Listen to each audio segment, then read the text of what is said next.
Welcome to the Crypto Podcast. You can find all our episodes on thecryptopodcast.org. You'll find everything about me. You scan the QR code and you'll find me 6 podcasts, or go to roycohen.com. If you're looking for virtual assistants, go to va.org. We packages from $99. My guest, he founded Exponential Advisors and is an Army Reserve Chaplain with nearly 20 years of distinguished service. Drawing on his military discipline, faith-based principles, and expertise in cutting-edge financial strategies like Bitcoin and AI, he empowers families and organizations to achieve financial security and growth. From Texas, please welcome Joshua Brooks. Thanks, Roy. Happy to be here, man. This is exciting. You've got a great podcast, 6 great podcasts going on. Yeah, it is. Yeah. It's a lot. I actually, this week, it was 1,600 released that I've done. So yeah, it's a lot of episodes. So, yeah. Wow. Well, kudos. Yeah. No, cheers. So I suppose let's kind of learn a bit about yourself first, because I mean, you've been in the military, so let's kind of hear your own kind of journey before we get into the crypto journey. I just want to kind of know Joshua a bit better. Yeah, let's talk briefly about my journey. 21 years in the Army. Now married 8 years to Stephanie. 4 young boys at the house, 7, 5, one that just turned 4, and 1. And so we have a lot of responsibilities, and I launched Exponential Advisors. Our goal, Roy, is to provide transformative financial planning to Army veterans, busy mommies, and Christian leaders. So keep it simple, ABCs. And we do that by providing comprehensive financial planning, integrating digital assets into the process. And I truly believe that's a game changer for where we're at in the financial planning space. And there's a lot of innovation taking place. And so that's what we do. And my background, infantry and chaplain. So you've got, I joke around in the infantry or providing spiritual support. We're sending people to heaven one way or the other. I suppose because it's like chaplain, for the international listeners, even though I've got about 50% in the States, you might explain what a chaplain is.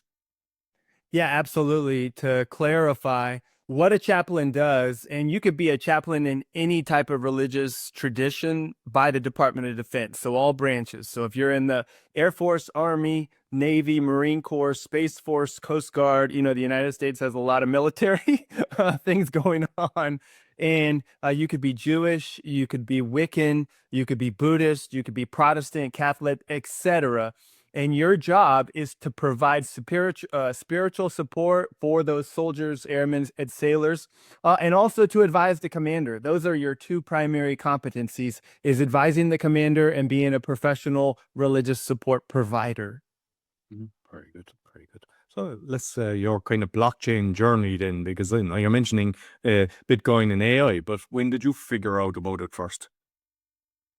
Yeah, so I was working at Fidelity Investments, taking, a lot of phone calls as a financial representative, and people in 2015, 16, they were selling their houses, they were buying Bitcoin on Coinbase, they were moving to Europe or whatever, and it was growing so fast that I decided to dip my toes in the water. And so in the high of 2017, right before that 50% crash, I was with my in-laws in Missouri and bought $1,000 of BTC. Well, 2 months later, it dropped 45% or whatever. So you get that whole Mike Tyson quote about getting punched in the jaw without a plan. And so I sold out. I said, this isn't stocks or bonds. But fast forward, I had another financial advisor, super successful in the independent space, and he orange pilled me. And this was in 21.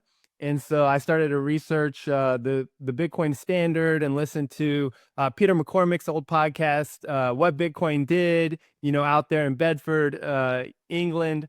And man, that just got me down the Bitcoin rabbit hole and exploring other cryptocurrency tokens and coins, of course, Ethereum, Solana, and the meme coins. And it has been quite a journey, quite a wild ride. Very good. So I always like to ask my guests who they think created Bitcoin, and I've got so many different answers. I think I could write a book on it, and I'd love to know your take on it. Who do you think created it? Yeah. So who was that writer. He's Dutch. His name's Aaron van Nurburg. He wrote the book on the origin of Bitcoin or its incipient stages. And so my best guess would be it was an individual, Satoshi Nakamoto, in conjunction with a group of cypherpunks that we look at the crypto, that crypto anarchy, libertarian political impulse. And it was built, on the shoulders of the uh, secure hash algorithm, crypto technology people in the Department of Defense and Adam Bach and eCash and all of those individuals. So I think it was an individual in conjunction. And exchanges and wallets, then what's your kind of recommendations? Yeah, so let me give you my framework. I want to give you kind of for all your listeners, Roy. I think this is super helpful for them to understand. So my framework, and it's not static, it's evolving. This space and AI is so rapidly innovating, but you've got Bitcoin as the 0 to 1 innovation, and you have the alternative coins more like the rapid growth tech stocks. Bitcoin as the original gangster, the pedal teal, 0 to 1 innovation, right? It's not an iPhone 15 upgrade. It's truly something that went from zero to non-existent to now in space with the decentralized, scarce, powerful network. These alternative coins, Ethereum, Sui, the meme coins, Pepe, the Trump meme coin, and whatever, I'm not here to use curse words to describe them because this is the market forces, right? Creative destruction, creative capitalism, Joseph Schumpeter, all playing out in real time. Like we are so early that decades later, people are going to look back at this and say, wow, that was a crazy time. What were they doing? How did they figure out everything? And so the exchanges that I would recommend on the Bitcoin front are, say, Strike, a really well-known wallet from Jack Mallers and his team. There's a company out by me in Texas called Unchained Capital. They've now released a feature where you can buy Bitcoin and send it to, it starts to get into the banking regulations, but they've added some features there with banking and custody. They help you secure your Bitcoin safely. There's no compensation between me and that company. I'm recommending purely on my expertise and judgment. So no kickbacks or compensation there. And then, if you want kind of the name brand, you go to Coinbase, a little bit of the higher fees. If you're in the alternative coin space, of course, you've got MetaMask and a lot of players there. It depends on if you're going with DeFi. So there are a lot of good options, Roy, out there.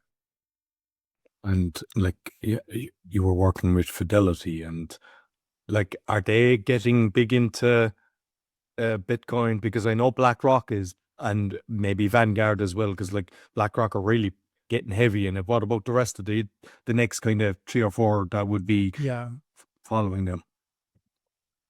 So Abby Johnson is part of the family of the ownership of Fidelity, and Ned Johnson previously, and she has been a pioneer in that space. Fidelity has been mining Bitcoin for years and years, and they were one of the first large-scale online discount brokerages to allow customers to view their Coinbase accounts through the Fidelity platform. And so they have launched one of the biggest Bitcoin ETFs, the Fidelity Bitcoin Origin or WISE Bitcoin Origin Fund, FBTC, which is, I think, number 2, if I check the statistics correctly, behind BlackRock's ETF. And so they have just recently, this is like within the past month or so, launched their crypto IRAs. And so I have used iTrust Capital personally and recommended that to individuals, and then Choice at Kingdom Trust. However, those companies charge higher fees. They don't have the level of customer service of a Fidelity. And so you've got Charles Schwab is making announcements in the Bitcoin and cryptocurrency space as well in terms of their platforms. BlackRock, we know. So I want to ask you your thoughts, Roy, with BlackRock. Like, we know that Larry Fink, the CEO, was skeptical of Bitcoin. Somebody inside or external to that organization orange pilled him. And now we've got, all these 11 ETFs, and the market has now changed dramatically in a positive direction. What are your thoughts, when you hear about Larry Fink in the news and this behemoth, $12 trillion, assets under custody company? I don't like seeing companies with so much power, and like, because they can manipulate the markets, and a lot of the bigger companies do. And I think George Soros with the English currency and everything, like, so they can change the markets. I think that the way Bitcoin went before was like every 4 years it was either at the top or dropped. And I think now, because there's some of these big boys, it's not going to be the same the next drop, because they're going to keep it. So, like, can you trust them when you put in your investment, and do you get the good return and everything? I don't know, because my experience, not with Blackrock, because I wouldn't be doing, but with a pension fund in Ireland, it's like you're promised all these different things and they don't pay it. So it's frustrating that the amount of people that they're investing in these things, these boys are making massive money and these guys have massive salaries, but are they giving a good return to the people that are putting their hard-earned cash into it? I don't know, because I can't see that. But I mean, obviously, you're helping people learn financially, but I do not like see any company. I know China's got massive companies as well that do similar, so it's not just America, but like, they're all heavily, I know you're a military man, but they're heavily involved in military and everything. I'm not a man for, like, destruction. I'm more in for love and care, which you've just done. I'm a chaplain now. I'm about peace. I'm just trying to help the war fighters, to support them. NATO conventions, no weapons for the chaplain. Yeah, so yeah, I mean, that's my take of it anyway. I think That's such a rich perspective. And so what I hear you saying is that when you have this massive accumulation of capital, it's generally potentially going to be abused, right? And there's market manipulation. I was at a Ethereum conference, permissionless, in Austin, Texas, and I heard a venture capitalist, Mark Yusko, say this was the most attended show in that conference, and he said that we know JP Morgan Chase has been manipulating markets, right? And we know that. And he said it as a matter of fact. And I was like, I've never heard of that before. It just kind of opened my eyes. But he said, and when you pay attention to things like the price during the conventional New York Stock Exchange trading hours, you'll see that you'll see the price sometimes getting pushed down and pushed down and pushed down. And then when the market closes, you'll actually see it. That's when the companies are buying it at the close of the market in the New York Stock Exchange. And you're thinking, wow, you can actually see it. They're literally, for your listeners, you could pay attention to this. You could see market. Now, as the market grows, like you said, that it becomes harder to, manipulate it. Bitcoin at, over $2 trillion market capitalization. But we're still seeing some remnants, I think, of that. And I'm not in the backspace as much as knowledgeable. But when Mark Yusko brought that to my attention, it was really an eye opener.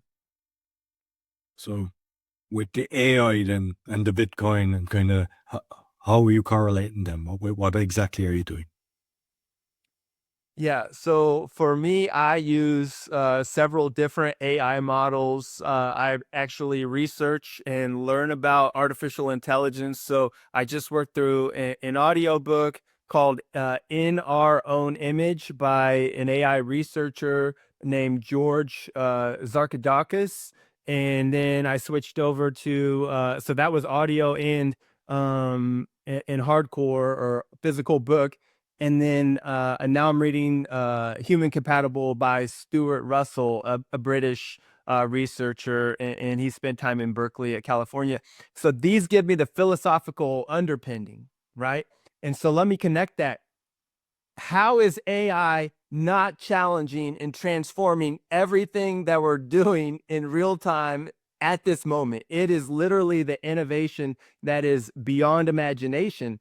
Whether or not it's AGI, or if that's in 5 years or 10 years or whatever, that's an important question. And we need safe AI. But I'm using Claude, I'm using ChatGPT in a compliant manner. So if you're a regulator and you're listening to the space, not putting people's names, protecting client information, those types of things, but developing marketing strategy, developing business strategies, researching what are the best Bitcoin or what are the best cryptocurrency investments, how do you optimize a portfolio, those types of things. You use human judgment, and now we're using AI, and it really is a superpower, man.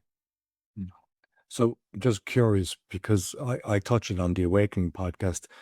AI is brilliant when you kind of use it for some of the things, but it's very biased. A lot of the time it gives out fake information. I've got stuff that I'm 100% sure of and it lies. And I even had at one stage, I'm not sure it was a Gemini or what. And the answer, it said, because we've got more male programmers. And I should have screenshotted it. Like, I was like, what? Lots of times it stops writing to me because it doesn't like the questions I'm asking.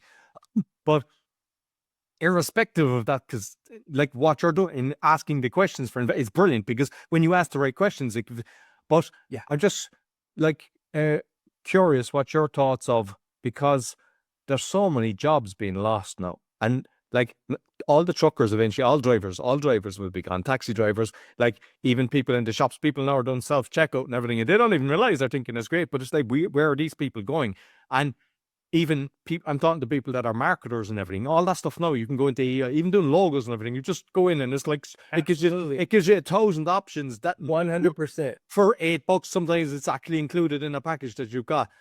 And everyone is kind of like, you're trying to protect people and have an investment, but like, does it scare you? Because unfortunately, the likes of Blackrock, which I don't trust, are putting a lot of money behind this. Whereas if you've got decent people that are trying to make the world better, we can actually use AI to like help a load of things. Like I saw one, even robotics with a robotic for firefighting. So you're not going to risk human life. And it's going to be the same. I mean, I'm not one for wars, but if it is, it'll be robotics instead of a human dying, you know? So, and just where do you see kind of humanity going with the way it's developing so fast? So I think about this a lot, Roy. I truly do, and it's so fascinating because it's the convergence of technology, finances, economics, politics. It really touches on every aspect of our life. And so I'm gonna throw out my Christian worldview for a second, and so that's what influences my thinking. And so I would argue that as people who are made in the Latin term, the imago Dei, in the image of God, that we have worth regardless of our work, right? And so in Genesis 3, I would argue that yes, the curse came in, we ate the fruit, we disobeyed God, the serpent tricked us, and then God cursed our work. And then the story of redemption plays out with God working in our lives. I think regardless of if the robots are doing all the work and we have UBI, universal basic income, which I certainly support. I think that it is important to recognize those who are marginalized, those who are oppressed, those who lose their jobs, those who are abused or trauma, etc.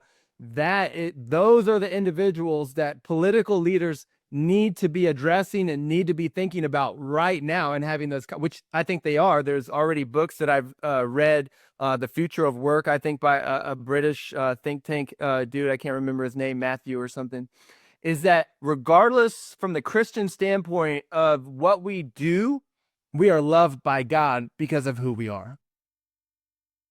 And with, like, say, blockchain technology, then in like the universal income scares me, because it's like you have to be compliant before you get it. You must do this, and it's you can no longer stand up against the powers that be, because you're not getting your food this month, like, and Leviathan. you know, so that's the scary part, and That is scary. and that's what they're pushing. They're trying to push a one world thing. But like, if we look at, say, blockchain technology and trying to kind of other features that could make the place a better, because you know, obviously you're uh you know, using AI and Bitcoin and trying to help people financially. Where else can you see that it could be advantage to help us? Yeah, so I think AI has the potential, and this is coming from the books that I just interacted with by Zarkadakis and Russell, is that if trained properly, they can answer some of these questions of political economy, right? You've got the heavy duty capitalists, and you've got the socialists and the progressives, and the libertarians and the Green Party. I can't speak for United Kingdom politics or what's going on in England or other countries. I'm not as well versed with global politics, but they can help to give information, more informed answers as the AI increases. But here, please hear me, listeners. I'm not trying to put everything as our savior, or the AI is going to, transform.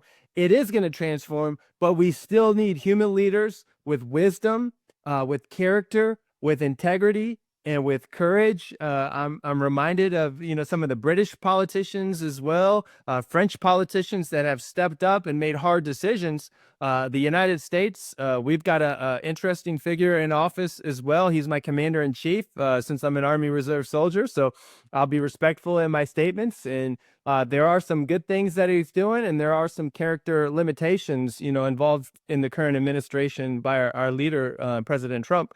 But yeah, this is something that is worth a lot of discussions.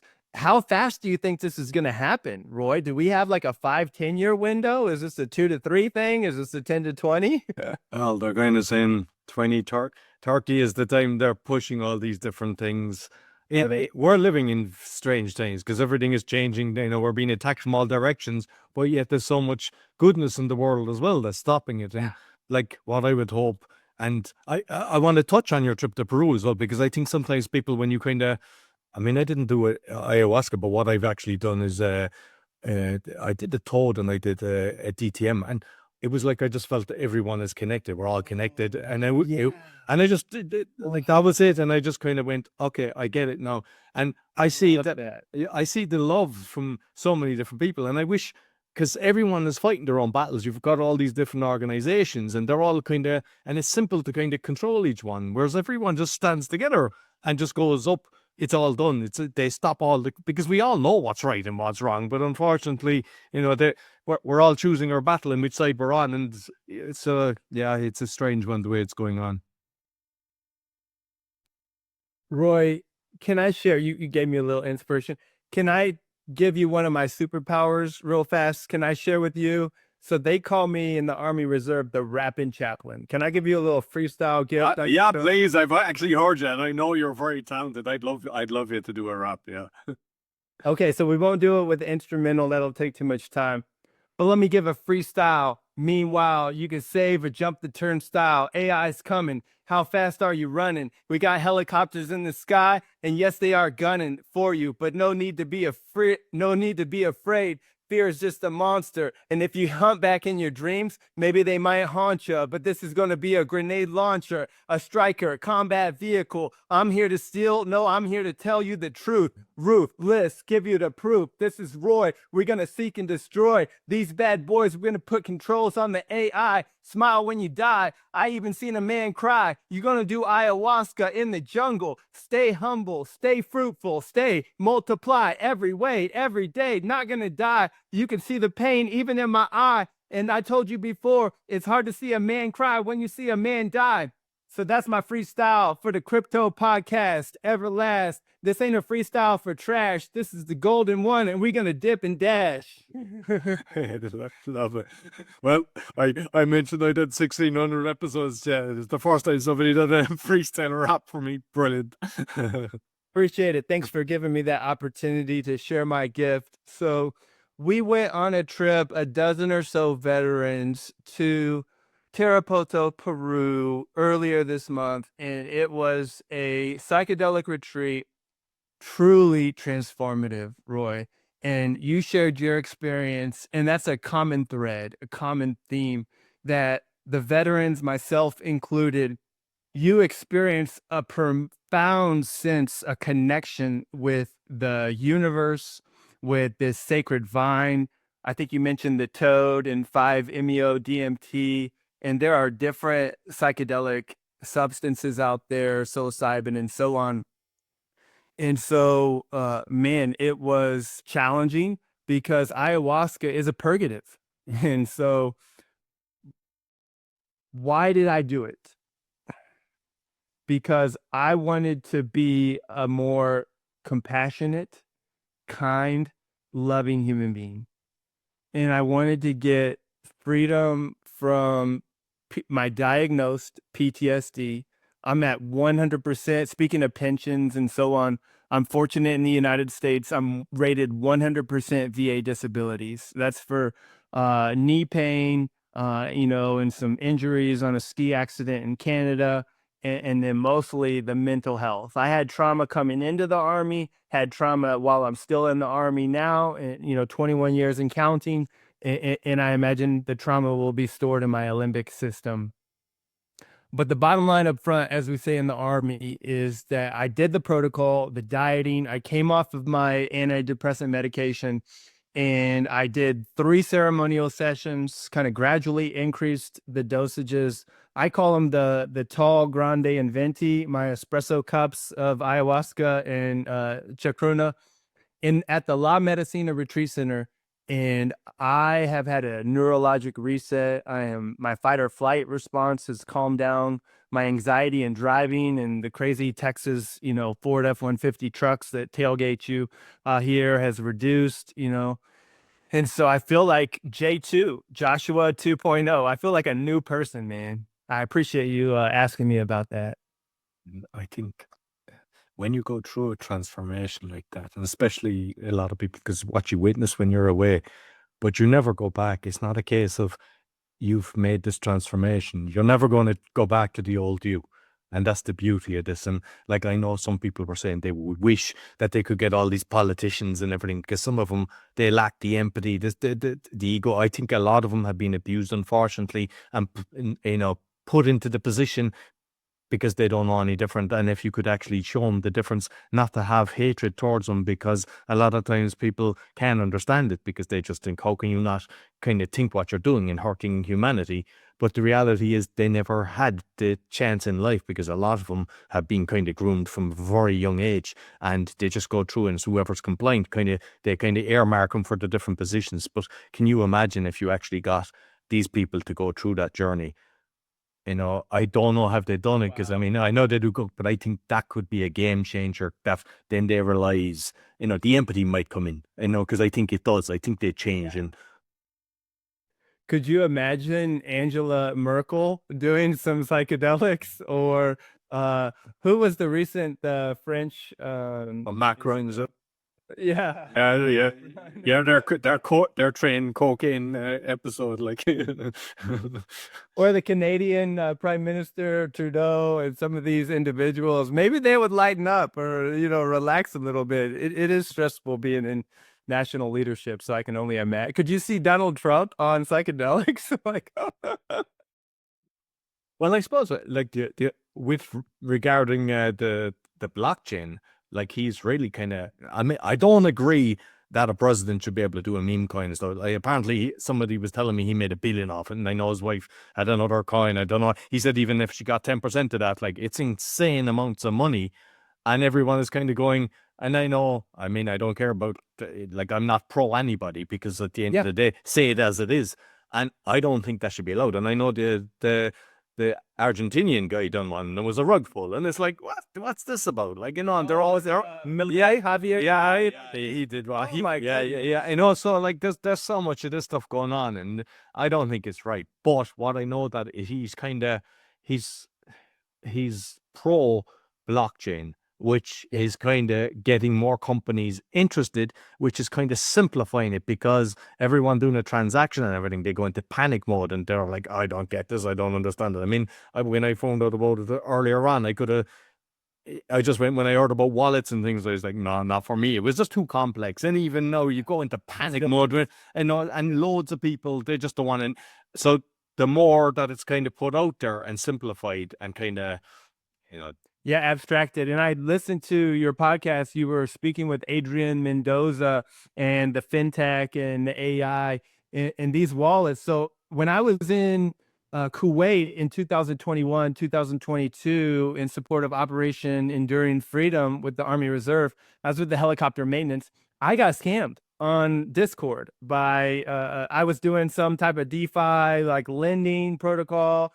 and I was trying to get customers to support or the withdrawal, right? It's easy to invest, but then you're trying to withdraw your funds. You have a lockup of 30 days or 60 days, or maybe you have to put some other different type of tokens or bridge them. And you're just like, what the heck? You're getting so frustrated. And then somebody pops up randomly a DM. You're not supposed to do that. So disclaimer, avoid the people on Discord who are trying to help you and claim to be customer support. Just go through the ticket process. And then he was able to take access of my account and go to that particular platform. And I think I lost like over $700. And you know what the silver lining was, Roy, about that experience? I shared some of my experiences on the Discord, and people were consoling me, and they were like, "Oh, I'm sorry to hear about that. Hey, that's not that big of a deal because I lost a year or two ago $10,000, or I lost X amount. I lost my life savings." And so I felt the pinch. I mean, you take $700 out of my checking account, at USAA or whatever, you're like, what the heck? But that's a lesson that now I can take and be vulnerable and share. I'm a financial advisor. I do this stuff all the time. Watch out for phishing, watch out for scams. And so customers on, these particular blockchains, they are right to be skeptical, right? And so the crypto place is a wild, wild west. But when you have the established brand names that you can be trusted, and you have the best practices, and you have the right protocols, we know that this is going to be a revolutionary technology. It's just taking time to get that crypto security and these best practices in place using your, Trezor or Ledger or whatever particular hardware wallet that you're using. That is going to disintermediate the banking system. And there's a lot of guests that have been on, and the one guy, 20 grand, he was a dentist and he got caught, but you just learn from it. And another one, there's a friend of mine, 500,000 that he got taken, and someone else was over 100 grand. And it's, and the worst thing, like, I mean, the reality is you could trace everything. And I had somebody on, and I was talking about that as well. It's actually, it's a shame that you've all these scammers getting away with it. And I suppose kind of getting into what you're doing as well, because there's so much scamming. Like, I've got caught with marketers doing stuff, and they're saying they're doing the YouTube channel, they're doing this, and like I research a lot, and I go in, I check reviews, and I go into LinkedIn and all this, and I'm getting all these these guys know what they're doing. Go on a call, and one crowd recently, there was 4 guys on, and they used the sale that they got with me as a marketing tool to get people in. I've recorded, even though I said I don't want this recorded. So they recorded on a separate device because I said I don't want this recorded. So I didn't allow it to be recorded. And they actually put up, and could I get it removed? I went into LinkedIn telling them they're scammers and all this, went into Facebook. They never removed. That's the worst thing, is like there's so much scammers. Terrible. Yeah. But with the elder, like people that are saving and investing, there's so much people, they're ringing them up, and they're so professional. And even now with the AI, they're able to use voices as well to make them think there's something else. So I suppose maybe, like, I hope people can protect the investment that I suppose depending on where it is invested, but how they can protect it, because it's actually it's rampant now, and there's nothing done. It's like there's channels where there's guys, the guy with the blue hair, I think Pierogi is his name, and like they're catching, like they're getting their cameras, but there's nothing done to them. That's the sad thing is, like, I mean, these guys should be locked up for life. The enforcement. Yeah, that feels like you want to just create a citadel, like this metal fortress where you're like super protected all over.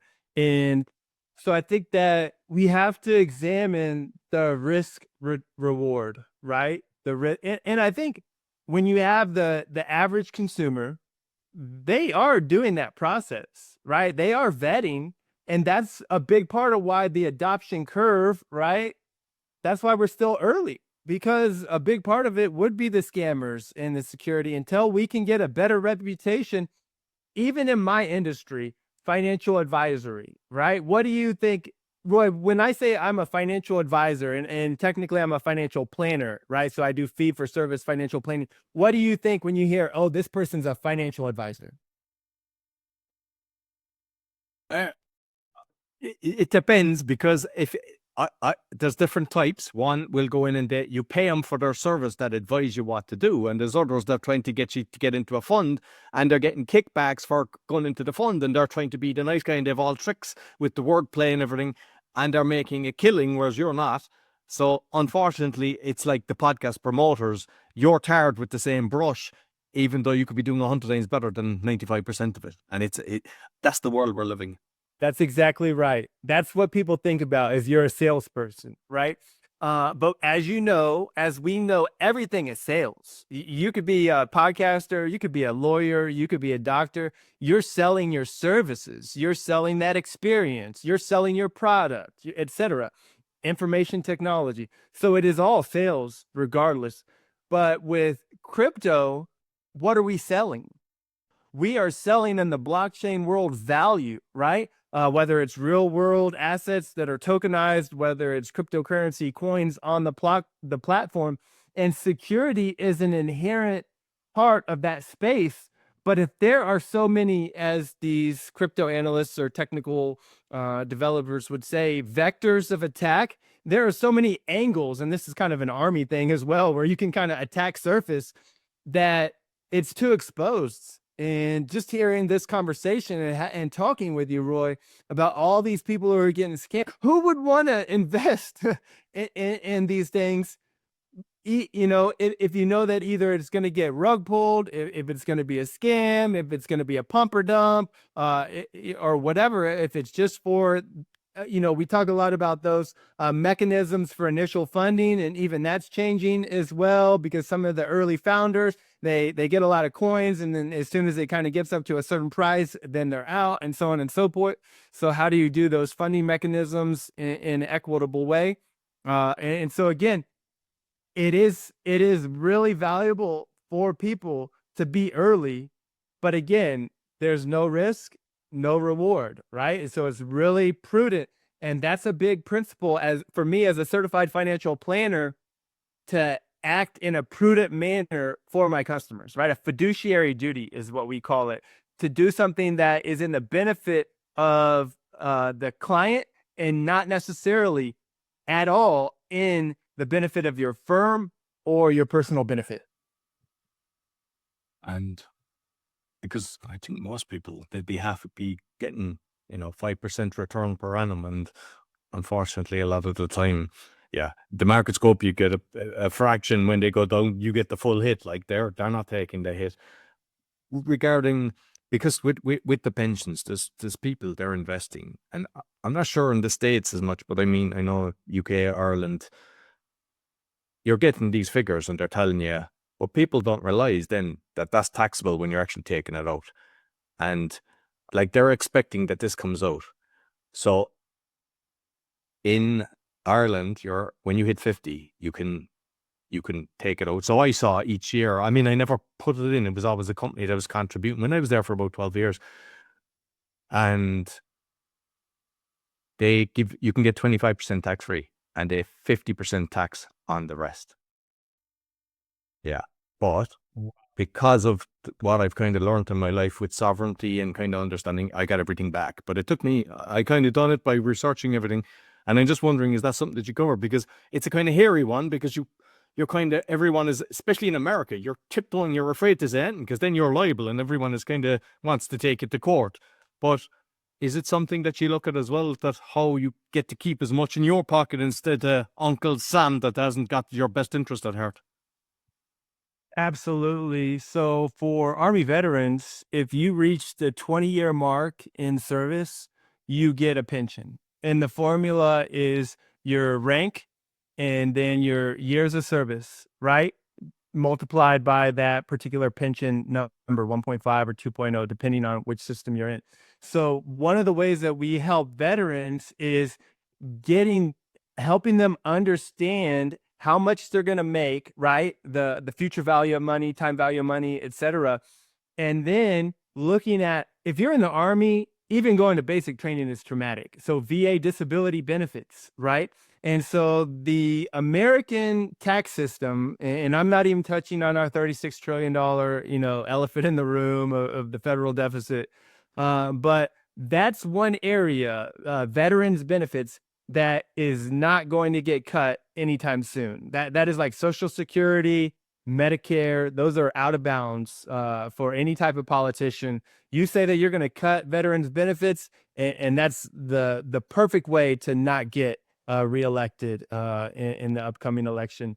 And so, looking at each individual state, because each state has different tax rules regarding how those particular retirement benefits are taxed. And there was now the WEP, the windfall elimination provision, which actually would reduce your take home pay, because if you had multiple streams of income for government, the government provisions, that has been repealed. So that has been, for example, I had a former client and worked as a teacher in Social Security benefits and the teacher retirement. And so her retirement was dramatically reduced because of that windfall elimination provision in those regulations. And so we definitely try to maximize those benefits for the Army veterans. And we're open, as we're a new company, to growing. We'll take Air Force and Navy veterans as well,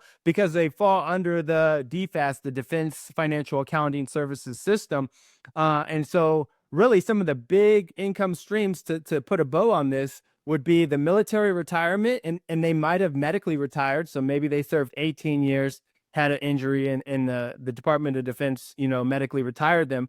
And then VA disability benefits, depending on combat situations. So there's a lot of things, Roy, that we look into to help these individuals to maximize their retirement planning, to get those pensions, or get those kind of.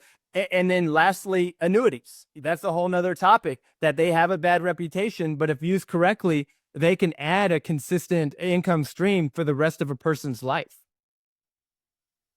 And when you're kind of working with people, then is it a kind of yearly thing that you're overseeing everything, or is it just kind of they come in, you advise them to how to do? What's the whole process with the way you're working? Yeah, so for Exponential Advisors and the financial planning process, it is a ongoing process. So generally, most of our clients, we will meet on a quarterly basis. Okay, and at the initial part, it takes more time to onboard, right? So that's why we have that initial planning fee, because you go through those questions of, what are your goals? What are your values? How would you view your life in the next 5 to 10 years? So this is not a sell a product service. This is a financial planning service that adds tremendous value. And then you're integrating digital assets, such as, say, Bitcoin, into your investment planning, into your retirement planning, into your insurance planning. Companies like Meanwhile now are offering Bitcoin-backed life insurance products. And so, you can have a permanent policy there. Estate planning, right? And so I mentioned Unchained Capital, securing your Bitcoin, but also helping your beneficiaries and heirs to understand having the keys, and to not be overwhelmed by the complexity of the self-custody process. So it's such a massive opportunity for Exponential Advisors as we continue to grow. We're still early. We got approved by our state regulators earlier this year. So we're adding, a couple customers here and there.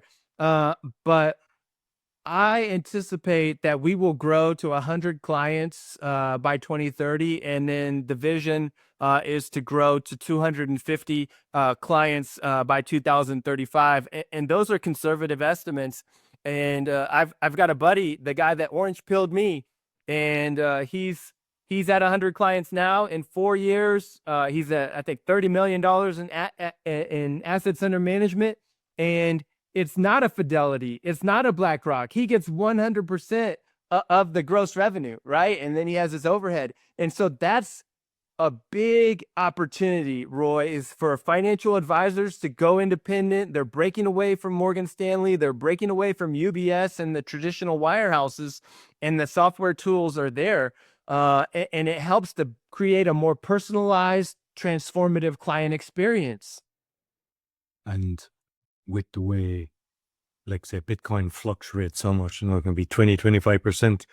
And like, is it something that you educate people, hey, not to panic, the way that they can kind of just like a yo-yo? Because, I remember one guy when it was at 30,000, he said, oh, I'm going to buy a Bitcoin. It went down to 20,000 and he just, I think he just said never again after that. But, look at it. I don't know what it's at today, but it was at 111 at one stage, not so long, a few days ago. So, I mean, if he just held on to it and just kind of went, oh, so because is that something that you kind of have the conversation with as well, that it's not like normal things? Here's my number one tip for your listeners if they're going to buy Bitcoin or if they're going to buy Ethereum, right? So Ethereum has been kind of stacking sideways for a long time. And are you familiar with that show, the Ethereum podcast, Bankless, with Ryan and David? Real popular. They're very pro Ethereum. And, you've got Solana, right? Solana just moonshotted a year or two, 900% up. But here's my number one tip for your listeners, Roy. If you're going to invest in, say, Bitcoin, for example, this is not financial advice. I'm a certified financial planner. I'm not telling you what to do. If we were having a beer at the bar, right? What kind of beer do you like? What is your favorite, Roy? It's a Polish beer. It's called Perła, and it's PERL with a line through it. And it's because it hasn't been bought by the Heinekens and all these companies, so it's not full of toxic ingredients. So when you drink it, you don't have a headache, you don't have pains in your knees, you just feel grand, and it's nice to quench the thirst. So that's what. Okay, you gotta put that in the show notes. You gotta put that in the show notes. So you said Perła? Perła, yeah. Perła. Okay, can you get it in the States? I don't know. I'm not sure. Yeah, I'll send you a picture of it anyway afterwards. I'm gonna ask ChatGPT. Okay, so I digress. Number one tip: invest, say 1,000 or 10,000, whatever your net worth is. 1% or whatever. It's not for the return. Okay, it's for your emotions. Let me say that again. It's for your emotions, listeners, because you will see a 20% jump. I think in the past month, Bitcoin is up 39.6% or whatever the particular statistic. And you think, wow, I'm ready and I'm going to go buy a Lamborghini. I'm going to be wealthy and this is amazing. I've struck it rich, hit gold. And then 2 or 3 months later, a 20% dip. And you think, oh, I'm going to be homeless. I'm going to eat dog food in my retirement. And so that's what I tell my clients and people is that you have to be able to stomach the volatility. And regarding real estate then, because like that's why I have a really pet peeve with BlackRock. And I don't know what the others are doing. They're probably all doing the exact same. But BlackRock came in, bought properties at pennies on the dollar, and they set up in Ireland, like they have a tax dodge system. They pay nothing. The way it's set up is the whole lot is corrupt.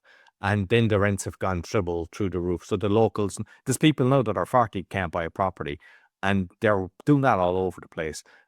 Can you see any change in that? And like, is it something in the investments that you that real estate is part of the portfolio?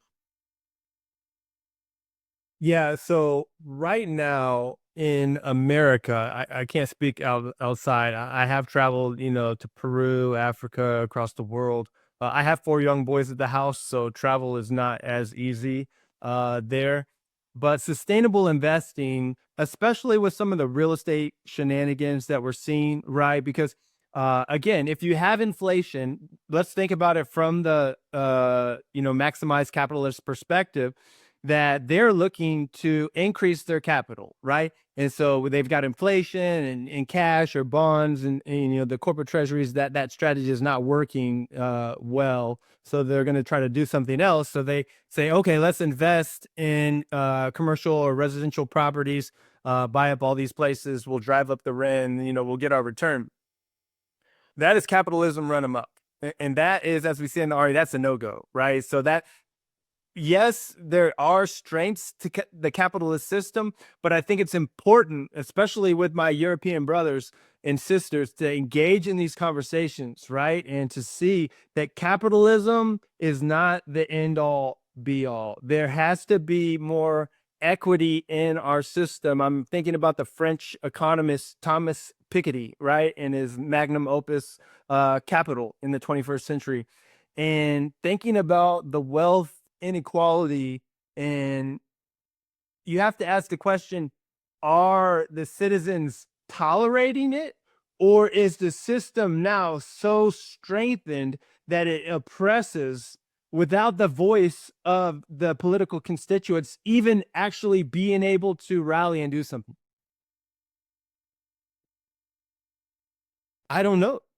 And so, as far as the, I said the DEI, the diversity, equity, inclusion, I named intentionally my Substack the Diverse Lens, not because I'm all in for DEI or Black Lives Matters or all these different causes. I think there are good purposes and missions for these initiatives and organizations, but I think that DEI is getting hammered justly right now because it just tried to overstep its bounds. And so, yes, you have to be critical, and just investing in this, sustainability ETF, even at Fidelity, Fidelity Charitable, they have different options where you can invest in a tax advantage way in charitable ways with these sustainable funds. But then you actually look at them and do a critical review. Are they actually that's sustainable? Helping women in executive positions, or helping the environment, or maybe they don't produce ammo or whatever. I think it's going to take a more critical, and then that goes back to AI. How can AI help us to develop more sustainable, diverse, equitable investment strategies? I haven't even thought as much that really sparked, for me, something to really think through more critically. And you mentioned about Fidelity that they're mining for a while, and that's something that I find strange as well, because it comes down to the energy costs. And I don't know, was it Iran? They've got so little because they've got so much resources, and I got different figures, but 5% of the Bitcoin mining is done there.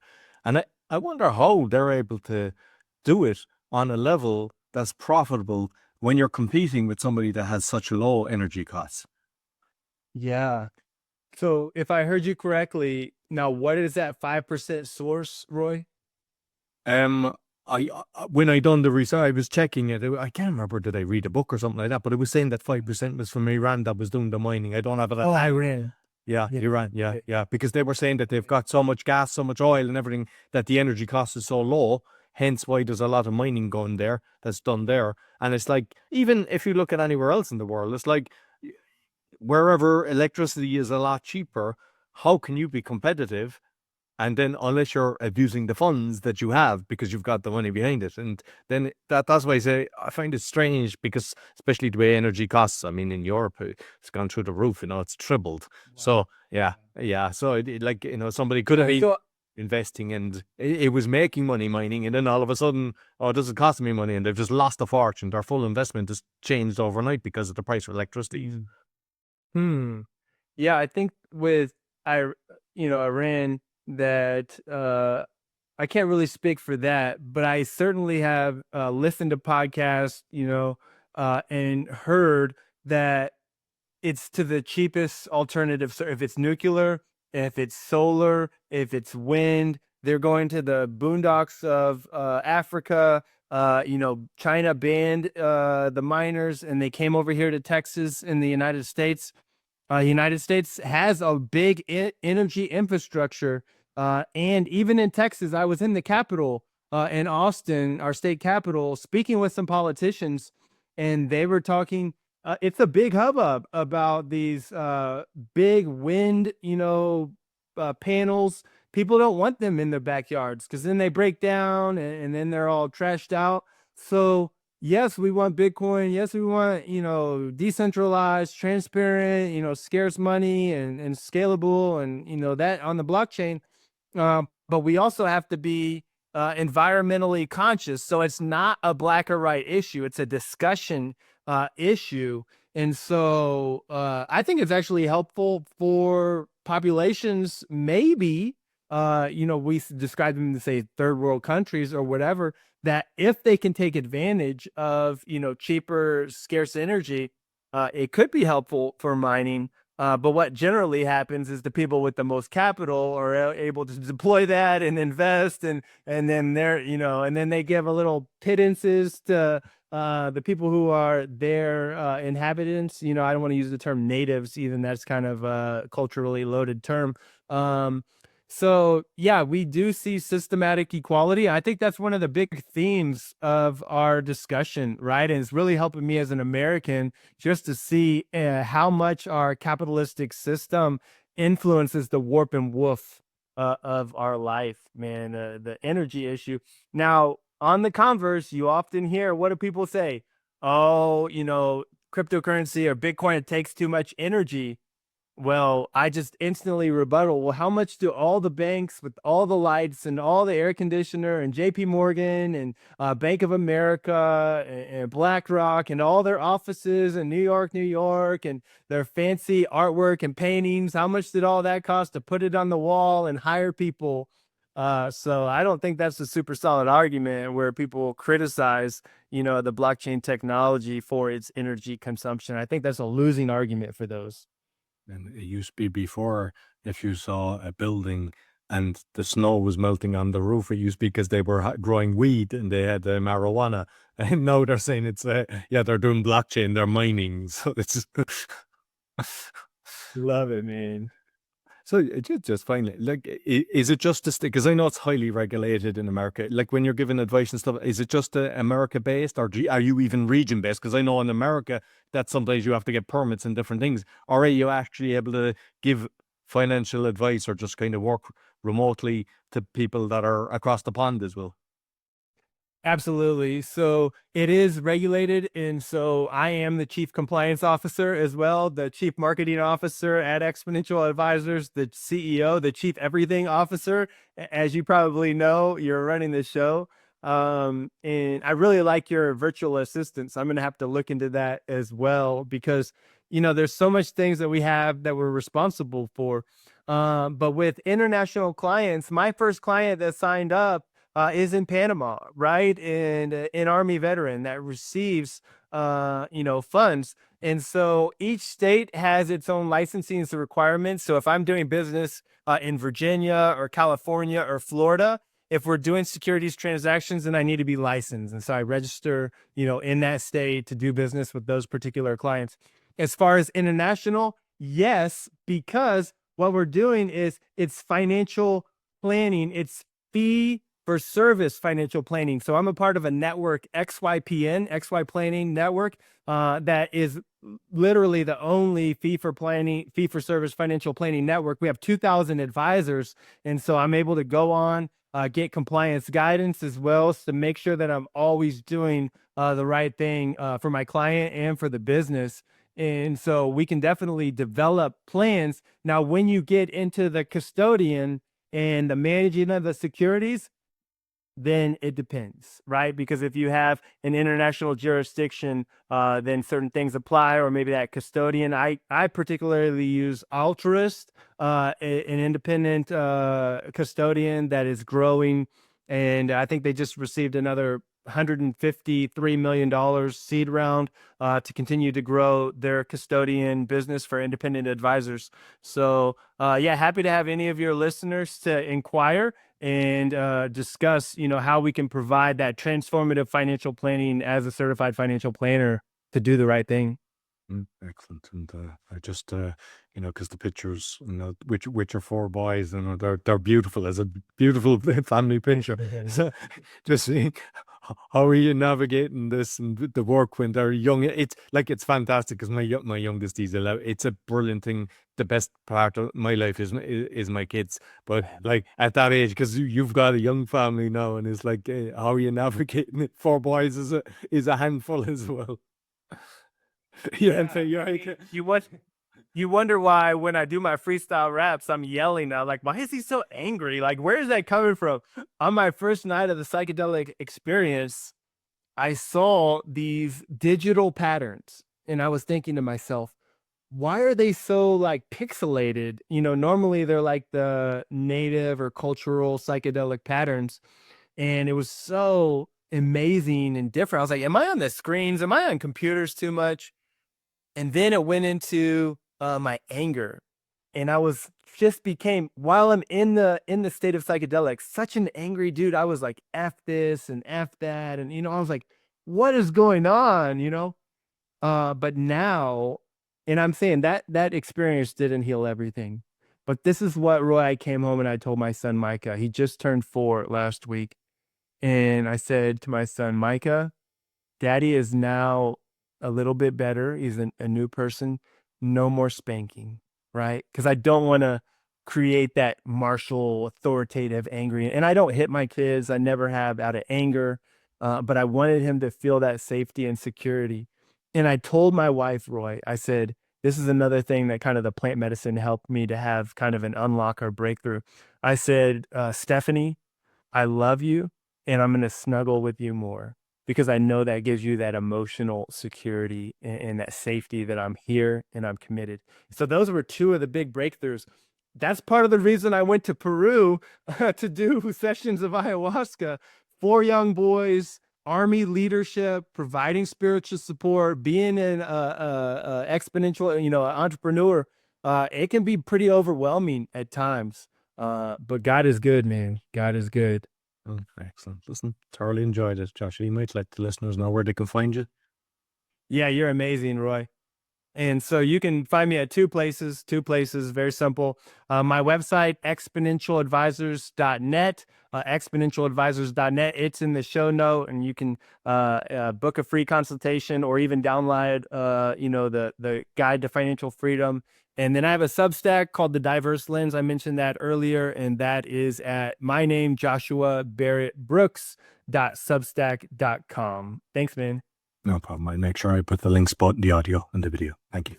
Yes, sir. It was an honor. You have a great day. You too. So that's all Thank for you. the Crypto Podcast. You'll find all our episodes on thecryptopodcast.org. You'll find everything about me. Scan the QR code or go to roycollin.com. If you're looking for a virtual assistant, go to va.com. Until next week, take care.